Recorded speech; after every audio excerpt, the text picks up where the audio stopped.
Como o Publicis Groupe tem aplicado na prática a transformação digital dos seus clientes durante a pandemia?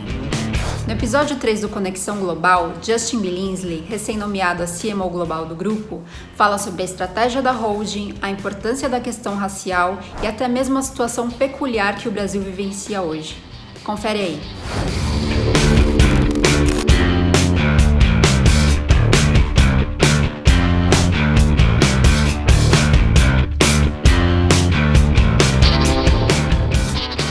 So Justin, I would like to start our conversation talking a little bit about your new role as a global CMO.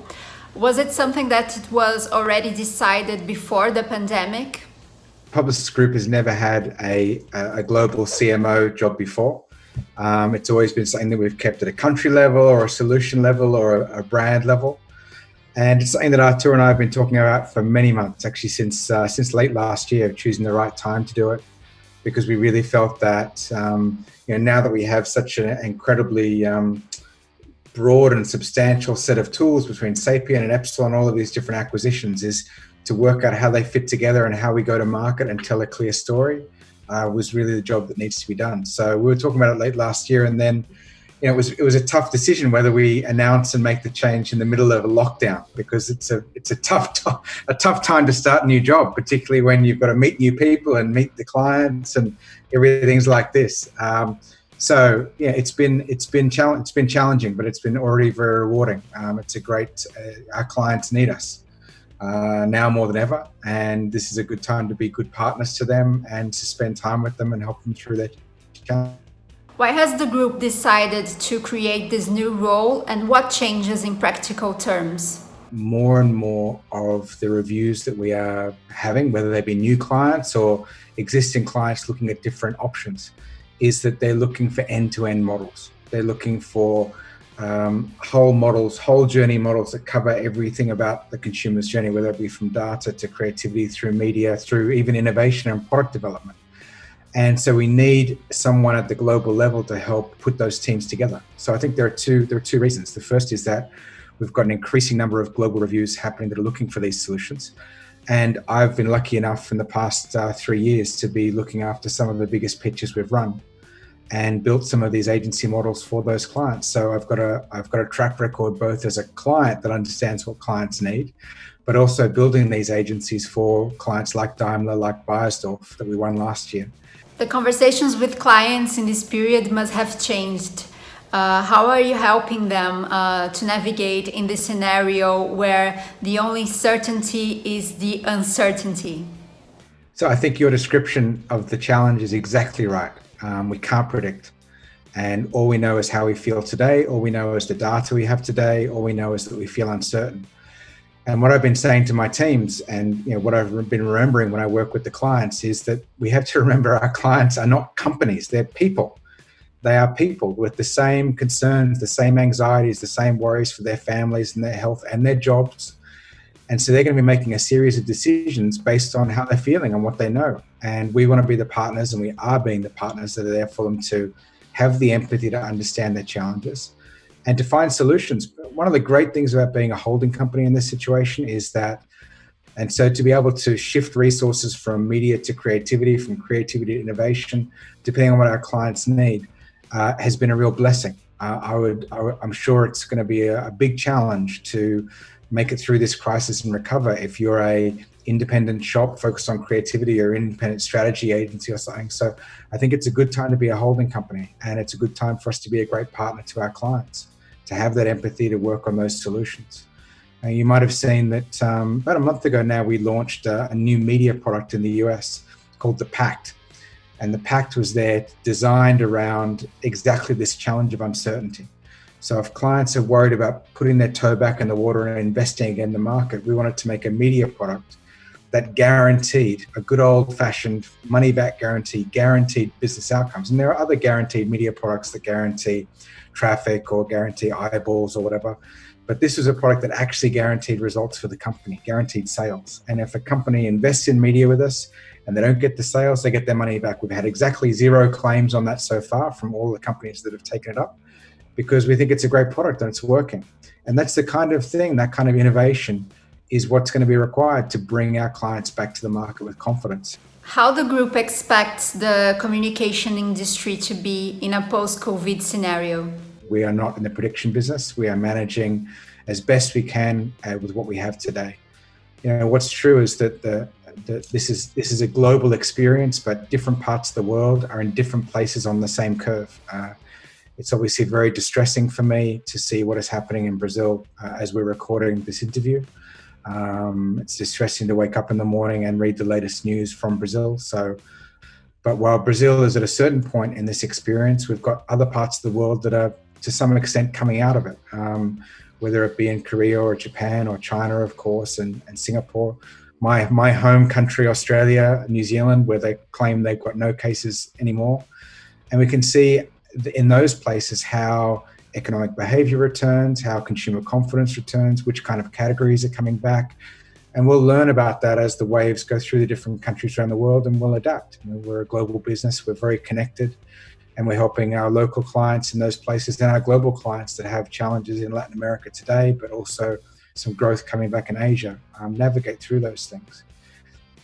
There are some things that we know will change. We know that having a direct relationship with your customers will be more important than ever before. And I think any business that didn't have their digital transformation fixed before they went into this crisis, any business that relied on third-party channels to sell their products or services, when those channels shut down, they really felt it. And so a lot of the work we're doing today is really accelerating digital transformation so clients can have a direct relationship with their customers like they never have before. And that's where having a data company like Epsilon is so critical to maintain those relationships. And we're going to see a lot of growth in good old-fashioned marketing things like CRM, like direct mail, like other direct-to-consumer e-commerce work, actually helping our clients sell as much as possible and build their business back as economies come out of lockdown. What are the opportunities for the most affected segments such as tourism, luxury, and automotive? And now is a good time to help our clients get share growth. I mean, clients that are active during a period when they can't sell and are working still on the trust and confidence and affection and inspiration of their customers means that once things start moving again, they should get a share growth. And there's a lot of data about that. So, as the saying goes, when the world goes quiet, anyone who's talking is the loudest. So anyone who turned off their marketing altogether is going to have a challenge, and a lot of our clients have been encouraging them to maintain that. So we don't know at what speed the markets will return. We don't know when they'll get back to the level they were at the beginning of the year before this happened. There's a lot of evidence in Asia that luxury seems to be bouncing back quite quickly. There's a pent-up demand of people there's a lot of people who've saved money, frankly. Being in lockdown, you don't spend as much money and they're waiting to buy something. One of the clients I work on, Mercedes-Benz globally, are very, very keen to see what's happened. They've restarted their factories only 3 weeks ago in Germany. And we're watching very closely to see how things return. Justin, you said that you are worried about the news that you've been reading about Brazil. Because the country is also living a political crisis besides a health crisis. Do you think the country, as the US, that is also facing a political crisis, will face more difficulties to overcome, to recover the businesses? Yeah, I mean, I'm not one to make broad political statements, but one of the reasons I'm really sad for the situation in Brazil is that I believe you deserve better. I mean, I have a deep affection for Brazil. I'm there as often as I can be. I love working with the people. I love the creative energy of the clients. I just love the optimism of the country. It's such an amazing, amazing place. And I think you deserve better. I'm glad that, the vast majority of my teams are in Sao Paulo, where there seems to be better governance and better lawmaking to help people be safe and to recover more safely in this. But I think in a lot of places, this has really challenged the trust that people have in governments. And there was already a trust deficit in Brazil even before this began, and we'll have to see what happens. But I'm not one to make comments. What I care about is the health and safety of our people And so far, that's been our most important goal, and everyone's been safe so far. So we will continue to focus on that. The group has been managing to get closer to the people in the company through weekly videos that Sadun has been recording. And in one of these videos, he mentioned the racial protests and also said that the platform Marcel has been crucial to retain jobs. I would like you to comment a little bit about the role of Marcel in integrating the company and also in retaining jobs, and also talking about these issues such as the racial protests. There's three things. One is the how we've communicated as a company and Artur's role in that. The second is Marcel, and the third is the situation with the demonstrations and the racial problems, particularly in the US, but not limited to the US. It's a challenge in other parts of the world as well. It's a human challenge. So let me deal with Marcel first, because I think they're actually all connected in some way. Now, we went from, within a few weeks, we went from about 1,500 offices to 82,000 offices when everyone went home and everyone was home alone, getting their work done. And what we learned very quickly is that once you take geography out of the equation and people aren't going into a physical office and working in a team, then it should be easier for us to navigate and put teams together around the world against our client challenges. And luckily, because Publicis Groupe, unlike the other holding companies, didn't wait for a pandemic to start our own transformation. We had Marcel ready to go. We rolled out Marcel significantly in the US. They got up to 80% penetration in our teams within a week. And it was rolled out across Latin America and Brazil, I think only about 10 days ago. We got, Brazil has the #1 adoption rate out of any country in Latin America. So our goal is to get to 80% penetration amongst the teams. I think it was last week, and we achieved it within 3 or 4 days. So that means that, thousands of people have already logged on and are already benefiting from it. And the great thing about Marcel is that it's a great communication platform for people to learn about news and policies and just safety and other bits of communication we need to make as a company. But also we have this thing on it called gigs, where you can raise your hand and participate in different briefs and challenges in other countries and feel you're part of a bigger company than you might otherwise feel if you were just stuck at home. The second thing is that we not only has Artur been doing his weekly videos, but he has been hosting Q&A sessions every 2 weeks for 2 hours with the entire leadership team every 2 weeks. And we answer any single question people post, difficult ones, interesting ones, comments.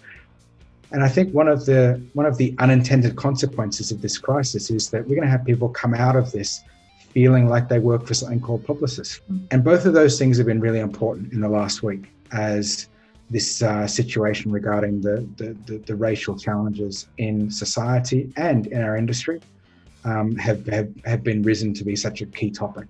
So to already have that dialogue going around the business, to already have the platform where we communicate and answer questions and see how people are feeling, thank goodness we had that in place, because it meant the conversations we've needed to have together to learn, to understand the challenge, to understand how people are feeling, to help provide the materials to guide our people and our leaders through understanding the situation, through giving them access to tools and training so they can make lasting change to improve it. We can always do better. And that's something we said very loudly, very clearly as soon as this became a topic. But it shouldn't need to become a topic for it to be top of our agenda. All need to do a better job of reflecting the world that we serve.